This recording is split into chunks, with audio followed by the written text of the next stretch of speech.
Is your Magic 8 Ball answering your questions? Here's my version of the code. Let's go over it. This video is brought to you by OppiePie's Academy. First off, we import random, and I gave that to you in the actual activity worksheet. Import random imports the random library, which we'll use in just a moment. Then we'll pose to the user the question, what is your question? And we'll save that in the variable question. Remember, raw input if you're using Python 2.x, and input if you're using Python 3.x, the newer version of Python. And then whatever string the user types will be stored in the variable question.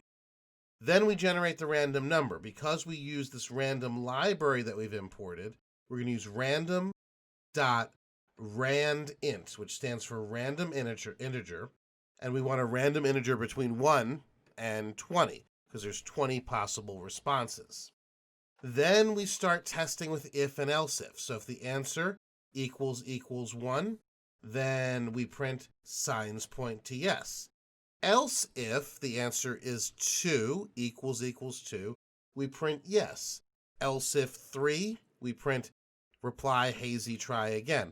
Now I'm using else if because as soon as we get a match, we exit this entire structure and the program is done.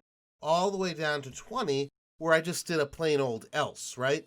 Because if it's not any of the ones above, then it must be don't count on it, which is 20 and the last possibility for our random number generator.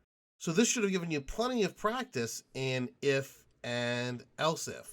So I've got one more question for the Python 8 Ball. Let's ask it, was this a fun lab activity? Yes. I guess I'm a winner. Hope you are too, and hope you enjoyed the lab exercise.